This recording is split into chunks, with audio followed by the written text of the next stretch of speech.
Maîtriser l'art subtil de la séduction, un livre de Robert Greene que je te résume dans cette nouvelle vidéo. Alors le livre, il se retrouve au milieu de la pile du haut de ma bibliothèque, tout en bas, je ne sais pas si tu arrives à le voir d'ici. Bon, je n'avais pas envie de l'afficher juste là, mais en tout cas, il est juste là-bas. Je t'ai déjà montré sur Instagram quelques petites pages de ce livre. D'ailleurs, n'hésite pas à aller me suivre sur Instagram parce que je donne souvent des conseils supplémentaires et des inédits par rapport aux livres que je peux lire quotidiennement. Et aujourd'hui, dans cette nouvelle vidéo, je te propose de découvrir les 4 principes essentiels de ce livre de Robert Greene, le père un petit peu des relations sociales, de la séduction, de l'excellence. Il a fait plein d'autres ouvrages que j'ai déjà traités sur cette chaîne YouTube. Et aujourd'hui, on se base sur la séduction. J'ai sorti la petite chemise et les bretelles et on va voir, alors bien évidemment, pour ceux qui resteront jusqu'à la fin de la vidéo, il y aura même un bonus à la fin. Mais bon, ça sera juste pour ceux qui restent à la fin ou ceux qui vont sauter directement et aller voir la dernière minute ou les 2 dernières minutes de la vidéo. Alors la première chose à comprendre et ce que j'ai trouvé très intéressant dans le livre de Robert Greene, L'art de la séduction, c'est qu'il dévoile un petit peu des sémiotypes, des personnages qu'on peut retrouver en société, aussi bien chez les hommes que chez les femmes, et qui vont incarner certains personnages en termes de séduction. On a chez la femme la sirène, on a la femme fatale, on a chez l'homme l'éternel enfant, on a l'anti-séducteur et plein d'autres personnages que je t'ai notés juste ici, donc je peux te les donner. Et à chaque fois, en fait, il explique qu'est-ce que fait cette personne dans son quotidien, comment elle agit, quels sont ses traits de personnalité, quel est son caractère. Et c'est très intéressant parce que justement, tu vas pouvoir savoir toi quel est ton personnage en termes de séduction et puis peut-être la personne avec qui tu es en couple ou peut-être la personne que tu es en train de draguer en ce moment, quel est également son personnage. Et suite à quoi, eh bien, tu pourras savoir ce qui l'intéresse réellement, quelle est sa personnalité. En tout cas, tu pourras aller beaucoup plus loin sur l'analyse d'une personne en séduction ou sur ta propre analyse. Alors tu as l'éternel enfant, tu as le charmeur, tu as la sirène, tu as la star. Bon ça, on imagine bien que c'est la personne qui aime recevoir des compliments, etc. La figure charismatique, moi j'ai un petit peu de cette personnalité-là, et l'anti-séducteur. Et tu en as plein d'autres en fait. Alors je ne les ai pas tous résumés, sinon cette vidéo serait beaucoup trop longue. Dis-moi peut-être en commentaire si ça t'intéresse que je traite ces différentes personnalités et si le sujet de la séduction t'intéresse réellement. Maintenant, voyons un petit peu un processus en 4 étapes que l'auteur donne pour réussir à séduire quelqu'un facilement. Alors, il y a plus que 4 étapes dans ce processus. Moi, je t'ai sorti les 4 principales étapes et à la fin de la vidéo, je te donnerai même un bonus.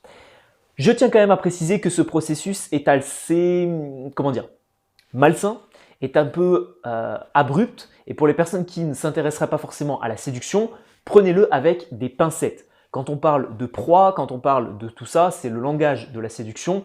Robert Greene utilise ces mots et ces termes-là parce qu'il est très attaché à la notion physiologique des choses, les rapports hommes-femmes, les rapports humains, etc. et les relations sociales. Mais voilà, il ne faut pas non plus croire qu'une proie, il voit les femmes comme du gibier ou il voit les hommes comme du gibier, pas du tout. Donc si je parle de proie dans cette vidéo, ne vous inquiétez pas. Alors la première étape de ce processus, c'est de bien choisir sa proie. Qu'est-ce que l'auteur nous donne comme conseil pour bien choisir une proie en séduction et séduire très facilement une personne? Eh bien, c'est de choisir des personnes qui vont avoir un manque affectif, un problème de solitude ou réellement quelque chose à combler. Tu sens que la personne ne sait pas forcément vivre toute seule. Tu sens que la personne a besoin toujours de voir du monde. Il est beaucoup plus simple de séduire quelqu'un qui justement a un problème profond avec la solitude et de combler ce besoin par sa présence plutôt que d'essayer de séduire quelqu'un qui va être très à l'aise et très solitaire et qui justement n'aura besoin de personne dans sa vie. Donc bien choisir sa proie, c'est peut-être s'orienter et se tourner vers des personnes qui ont un problème justement avec la solitude ou un certain manque affectif. La deuxième étape pour séduire efficacement, une fois que tu as choisi ta proie, tu vas devoir inspirer confiance à cette personne. Et ça peut être valable en drague de rue, ça peut être valable en séduction dans n'importe quel domaine, même si tu fais de la drague sur les réseaux sociaux, ce que je ne recommande pas du tout. Étant donné que je suis consultant en communication, je préfère que les personnes aillent séduire dans la vraie vie et dans le réel. Mais si tu séduis une personne, le premier contact avec cette personne-là va être super important. Si tu passes déjà pour un séducteur ou pour quelqu'un qui drague 40 filles en même temps, automatiquement, la proie et la personne ne sera pas rassurée. Donc ce que je t'invite vraiment à faire, c'est d'avoir une approche différente et de ne pas révéler toute ta personnalité d'un seul coup. Par exemple, sur Instagram, si la personne regarde un petit peu ton profil et qu'elle voit qu'il n'y a que des filles qui like toutes tes photos, qu'elle voit que ton nombre d'abonnés et d'abonnements augmente d'heure en heure ou de jour en jour, ça sent mauvais, ok? Ou si la personne, par exemple, tu la séduis, tu la dragues dans la rue et qu'elle voit que 5 minutes après, tu es en train de parler à une autre fille, c'est pareil, c'est pas forcément recommandé. Donc, inspirer confiance à la personne, souvent, si justement c'est le premier contact avec celle-ci, la personne a besoin d'être rassurée. Et tu vas en fait montrer petit à petit ta personnalité à la fille ou au garçon en question. Mais attention, ne surtout pas passer pour le séducteur que tu es ou que tu vas devenir. Troisième step et troisième étape pour séduire efficacement, cette fois-ci, tu vas te baser sur la technique de souffler le chaud et le froid. Alors honnêtement, pour tous les gars qui me regardent, c'est une technique qui est très peu utilisée. En permanence, je vois des personnes, parce que je discute avec beaucoup de filles et je m'intéresse justement aux conversations qu'elles tiennent avec des garçons, et la plupart du temps, les mecs font cette même erreur. C'est-à-dire qu'ils vont en permanence souffler le chaud.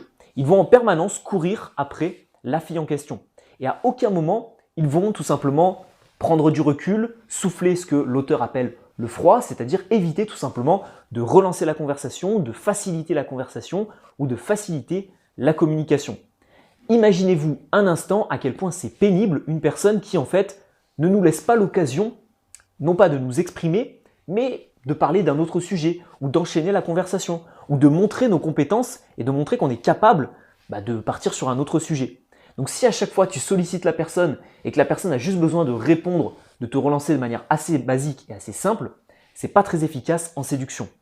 Ce que je te recommande de faire, c'est donc de souffler le chaud à certains moments, de piquer la curiosité de ton interlocuteur ou de ton interlocutrice, et à ce moment-là, de ne plus rien dire, de passer 2-3 jours sans message. Comme ça, la personne, tout simplement, elle va se dire « Ok, il était très avenant au début, maintenant plus du tout, qu'est-ce qui se passe ?» Et c'est à ce moment-là où tu vas réellement rentrer dans un jeu de séduction. Donc pas toujours être en position de relance, mais des fois être juste en position d'attente. Et si la personne s'intéresse un minimum à toi, tu verras que c'est d'elle-même qu'elle reviendra vers toi.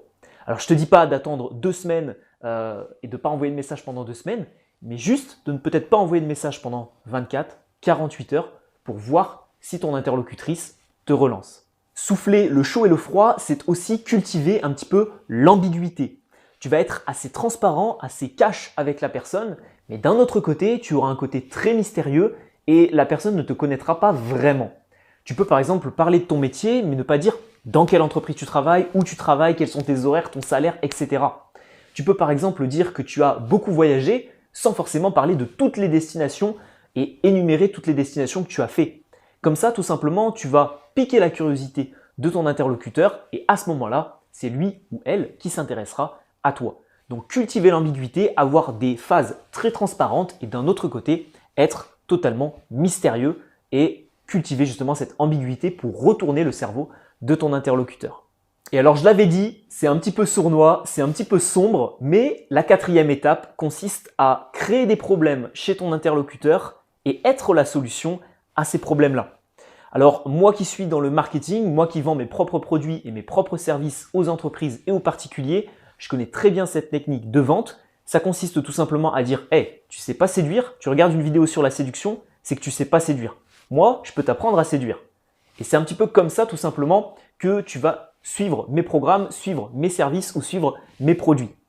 Et cette technique, tu peux l'utiliser aussi en séduction. C'est-à-dire qu'au lieu d'idéaliser la femme et au lieu de penser qu'elle est totalement parfaite et de la complimenter en permanence, d'être vraiment dans l'abreuver de compliments en permanence comme font la plupart des gars, ce que tu peux faire, ça va être tout simplement de pointer un petit peu du doigt, alors pas non plus victimiser la personne, mais de pointer du doigt quelques petits défauts ou quelques petits problèmes que pourrait avoir la personne. Si justement tu as choisi une proie et une personne qui est très en proie à la solitude, qui vraiment a du mal à vivre seule, tu peux appuyer un petit peu là-dessus en disant, voilà, en solutionnant ensuite le problème par ta présence et par le fait qu'elle va pouvoir faire des choses avec toi, elle n'aura plus ce problème de solitude. Tu peux par exemple, si la personne rêve de voyager, rêve de réellement faire plein de choses dans sa vie, de découvrir la France, de partir à l'étranger, de découvrir l'Europe, de faire un road trip à l'autre bout du monde, eh bien tu peux appuyer ce problème en disant « Bah ouais, mais ça coûte cher, si tu pars tout seul, ceci, cela, c'est dangereux, puis c'est moins fun. » Alors que partir à deux, ça peut être intéressant. Et après, tu n'annonces pas la solution tout de suite, mais après, tu cultives en fait la solution et tu lui montres par A plus B, sans lui dire directement qu'en fait, bah, c'est toi la solution.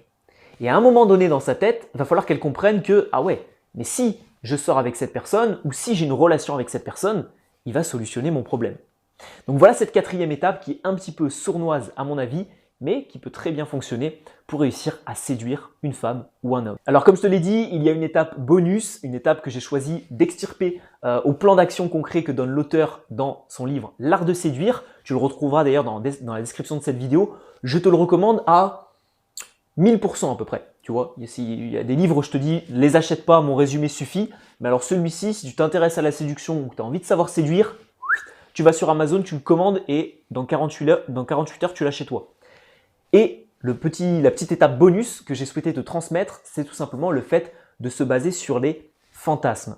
Ça va être très intéressant de discuter avec une fille ou avec un garçon de ces fantasmes pour réussir tout simplement à les assouvir derrière.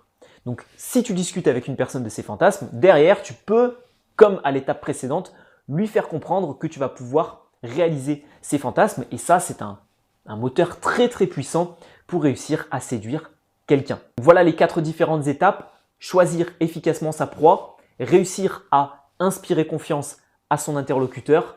3e étape, souffler le chaud et le froid et ne pas être tout le temps dans le compliment. 4e étape, créer des besoins, appuyer sur des problématiques et les satisfaire après ou montrer que tu es capable de pouvoir les satisfaire. Et étape bonus, se baser sur des fantasmes. Comme je te l'ai dit, tu retrouveras le livre « L'art subtil de séduire » dans la description de cette vidéo. Et si tu souhaites, parce que vraiment tu pars d'assez bas, développer ton intelligence sociale pour séduire plus efficacement. Parce que honnêtement, le domaine de la séduction, quand on est très gênant en société, quand on a du mal à communiquer, quand on est très timide, c'est pas forcément ce que je recommande de se baser sur la séduction, plus d'abord se baser sur les relations sociales en général et après s'intéresser au domaine de la séduction. Donc si tu veux être vraiment mieux armé pour réussir à séduire des filles ou des garçons, je t'invite à suivre un cours en ligne gratuit avec moi. C'est 5 étapes pour améliorer sa communication, son aisance sociale, le pouvoir de sa voix, son body language. Bref, tu verras tout dans cette formation gratuite avec moi. Tu as un lien pour la suivre juste ici. Tu cliques dessus, tu rentres ton email sur la page de mon site et ton prénom et on se retrouve directement sur ta boîte mail pour découvrir ce cours en ligne avec moi. Des fiches PDF, des formations tournées vers l'action avec des exercices pratiques à mettre en place. Voilà ce qui t'attend dans un cours en ligne avec moi. Merci d'avoir suivi ce résumé de livre. S'il t'a plu, petit like en dessous de la vidéo ou un commentaire si ça t'a plu. Et on se retrouve tout de suite sur la formation gratuite ou pour une prochaine vidéo. C'était William. Ciao, ciao mon ami.